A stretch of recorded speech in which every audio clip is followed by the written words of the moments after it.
back, right? Yeah. Somebody takes your blanket away from you, what do? You get another one, right? Yeah, I had a lady stand up one time and go, you know what you do? You get a better lawyer, you get the house, the car, and stuff like that. And I'm like, that's intelligence right there, right? Yeah, somebody tells you you can't go outside, but you want to go outside, what do? Go outside, right? Yeah. There's a cookie there, and you shouldn't eat it before dinner, but you want that cookie, what do? Eat it. Yeah, eat out, yeah. It's intelligence right there, right? Yeah. You wet your pants, what do? You cry, right? Dang, that age came too fast, right? So the thing is, we function on intelligence as opposed to emotion. When I learned this information right here, when it came to drugs and alcohol, this revolutionized the program that we do with junior high and high school kids. We do 322 programs across the United States every year. Understand this. Anytime a kid starts to smoke weed and starts to stare, and I wish I had time to explain all of that, what happens is marijuana is taking the brain from functioning on intelligence over here, and it's kicking it over here. I'll just put the letter D up here for drugs, because a whole bunch of drugs do this. What they do is they kick the brain back to functioning on an... They get the word die. It's kind of weird. Message. No, I'm just kidding. Okay. What happens is marijuana kicks the brain back to functioning on an emotional level. Now the thing is, the way the human brain develops, it develops from the back to the front. Vision first, which is really important when we were hunters and gatherers. High school kids are functioning right here with muscle control, so they're learning, they like working out, they like doing all that kind of stuff. At age 21, the brain kicks over to the front part of the brain, which is the decision-making skills. Now, when a kid at age 15 starts to smoke weed, what happens is the brain has trouble making connections at 19, 20, and 21 to kick over into the decision-making skills. So what happens is their brain functions on an emotional level. Current information that's coming out of Colorado right now, what does this look like for a kid that uses marijuana? Marijuana smoking kid, non-marijuana smoking kid. They're starting to see differences in Colorado from kids that are smoking or families that are smoking that are not. Anybody here other than law enforcement around kids that smoke weed on a regular basis or no kids? Okay, so tell me if you see some of these differences. One of the things that they're noticing with these kids is that they're constantly listening to music. They constantly have to have stuff coming into their brain all the time, and I'll explain that. The other thing that happens with this kid that's smoking weed, constantly playing video games, constantly has to have some type of stimulation that's happening in the brain. They have trouble concentrating on things for long periods of time. The other thing that happens with this child right here is they're given to what are called fits of rage, okay? Now everybody says, oh, I smoke weed because it relaxes me. I don't have enough time to explain all that, but it doesn't because of what it's doing inside the system. So this child right here is functioning on an emotional level, fits of rage. The other thing that they're finding out with this child or this adult right here, because they're functioning on an emotional level, is that they have trouble recognizing facial features. So kids that smoke a lot of weed, what happens is they have trouble identifying when somebody's mad or giving them a look. The other thing that's happening, and law enforcement probably sees this quite a bit, is the drama level. They have all these great names and these reports on what's happening with kids, but it boils down to the drama level.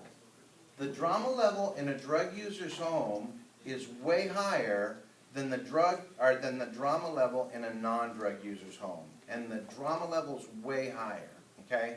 The other thing that they found, because they're functioning on an emotional level, the noise levels are really high. How does that drama play into it? Can I use you as an example real quick? Okay, no, you can just stay right there, okay? We're brother and sister now, okay?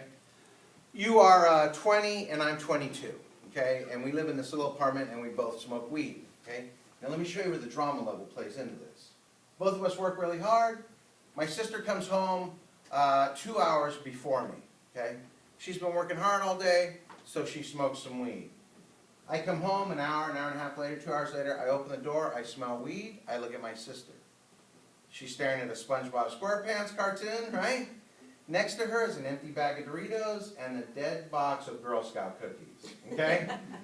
So I look at my sister. Now understand, we're functioning on emotion, not intelligence. How does that play out? I walk in, I'm like, what are you doing? You know what? Every time you smoke, you know what? You only think about yourself. You got to think about other people. You know what? I think that's why weed you're smoking. And you know who bought those Doritos? I did. You know who bought those Girl Scout cookies? I did, right? And it starts to escalate. Now, does my sister come back at me and go, "Oh, brother, fear not. For we shall hold hands and gently skip together to Vaughn's and purchase more Doritos"? Is that what she's going to do? What is she going to do? She's going to fight back, right? And then am I going to fight back? Yes. So what they're finding out right now is that the drama level, because people are functioning on an emotional level, is way higher in the drug user's home. Now what does this mean for kids? Because kids, anybody working in the school district, principals, teachers, yes sir, okay, so you probably see some of this.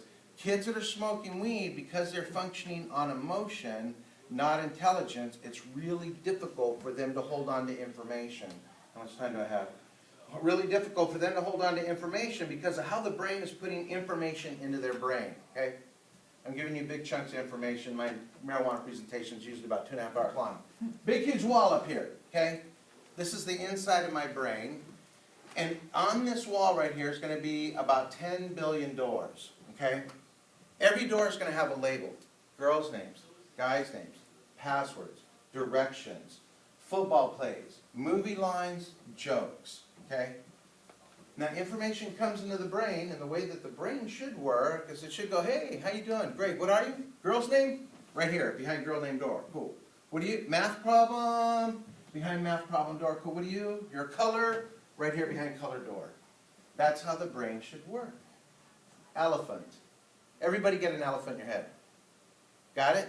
Anybody see the letters? Did everybody see a picture of an elephant? Picture? Okay. When we said elephant, what happened is your brain ran to the elephant door, cranked it open, out comes an elephant.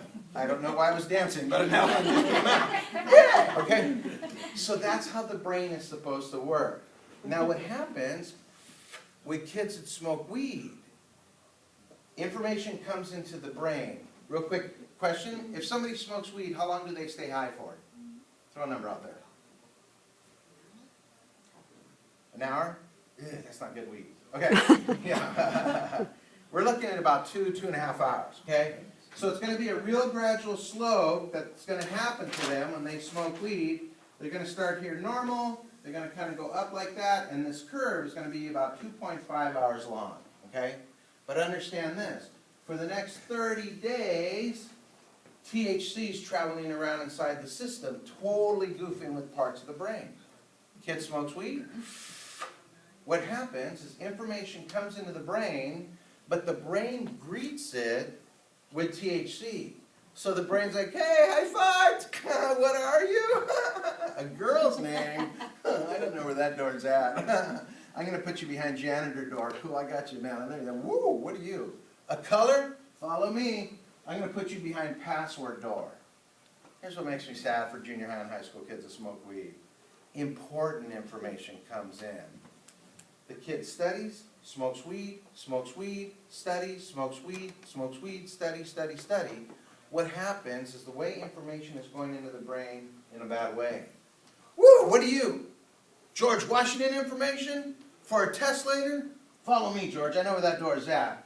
Now this is in Spanish, sir. It says Alberto's Burrito, but that means George Washington, okay? So it puts it behind the Alberto's Burrito door. This poor kid goes to take this test, and the test says, George Washington did what? The kid goes, "Wow, I read that. I should know that." So the brain runs to the George Washington door, cranks it open. What comes out? A burrito, right? Yeah. George Washington did burritos. Yeah, that's cool, right? When I talk with kids at California Youth Authority in the probation department, they're like, "I don't think that's happening." I'm like, "Yeah, it is. Let me show you where." If you know anybody that smoked weed and had that deep intellectual conversation, I wonder if God sees the same colors I see. I don't know, I think my cat's depressed. I actually had a probation kid tell me this. He goes, "When I smoked weed, I came up with the best money-making idea." I'm like, "What was your money-making idea?" He goes, "I thought it would be cool to start building dog houses out of tortillas." And I'm like, "Yeah, right?" Have you seen those movies where they have those deep intellectual conversations when they're smoking weed? Here's all that's taking place inside the brain. The brain is running over here to the doghouse door. because of marijuana, cranks it open, then it runs over here and it cranks open the tortilla door. Those two thoughts come out and the brain goes, I gotta put that together. Tortillas, doghouses. Tortillas, doghouses. I can make doghouses out of tortillas. Now the kid that's smoking weed, that makes complete sense to the brain, but outside of that, it doesn't make sense. So it makes me sad for high school and junior high kids that are studying and this information is going into these different doors. I got 5 minutes left, so questions. All the stuff that you were talking about up here. What's one of those marijuana questions that you get from kids or that you think about, or I know there's always a bunch. Well, I don't think it's a question, but it's them minimizing, or even our parent community minimizing the fact that, you know, marijuana is just that. It's marijuana or herb or this and that, and they have no idea that it's such a hybrid right now. That it's extremely dangerous. Totally, totally. They don't have an idea because it isn't made aware to them of what's taking place. When I go into continuation schools and I talk to kids, do you have trouble remembering stuff? Yeah. You're having trouble breathing? Yeah. Do you get in an argument a lot? Yeah. And so I start explaining that, and all of a sudden like clicks this button inside their head like, that makes sense now. And so it's because of how information is being presented or getting out there. So one of the crazy things that's happened, what do you think one of the big reasons why kids smoke weed is? Anybody have an idea? It's fun. Other kids Fun? do it. Other kids do it. Other kids are doing it? They think close, getting super close. They think it relaxes them. It relaxes them, stress, you guys are knocking on the door. Keep going. Think real simple, think like a junior high kid. I smoke weed because I am... Cool. Somebody got it. Who got it? Who said bored? Right? Who said bored? Somebody said bored. Right. I smoke weed because I am bored. There's nothing to do. Right? I talk to kids in Atlanta. Why do you smoke weed? It's boring in Atlanta. I go to Newport. Why do you smoke weed? It's boring in Newport. I go to Mountain Village, Alaska. Why do you smoke weed? It's boring in Mountain Village, Alaska. And I'm like, you guys are right. It is boring here. So. But it's a big deal for kids, okay? Because boredom is brand new to kids. Brand new to 15, 16, 17-year-olds. It's being introduced to the brain. The brain doesn't know what to do with boredom yet, okay? So the thing is, how many of you have 15, 16-year-old and they come in during the summertime and they're like, I'm bored, right? And you're like, well, walk the dog, wash the car, bake a cake, clean your room, do the dishes, sweep the floor. And they look at you and they say, what? That's boring, right? You've been there. Okay, so you know. All right. For you guys, other than drinking alcohol or smoking weed, what are some things you can do when you are bored? Audience participation and go. Draw. Draw. Good. Read a book. Keep going. Talk to somebody. Talk to somebody. Social network. Go to the mall. Keep going. Sports. Good. Right? Take a nap. Oh, my favorite. Take a nap. Yeah, that's good. Yeah, right? Show your age. Yeah. Yeah. Walk the dog, right? Wash the car. These are all the things that the brain is trying to figure out for a 14, 15, 16-year-old because boredom is brand new to the brain. The brain doesn't know this yet. When's the last time any of the adults in this room was bored? Anybody been bored in the last 6 months? No, we look for boredom, right? We're trying to find a little piece where I can go, there's nothing to do, right? All right. Let's say we took this one right here. This is a kid getting $25 from his dad and going to the mall, okay? Just by getting $25 from dad and going to the mall, what are some things the kid can learn from that one event? Dad will spend money to get rid of me. Dad will spend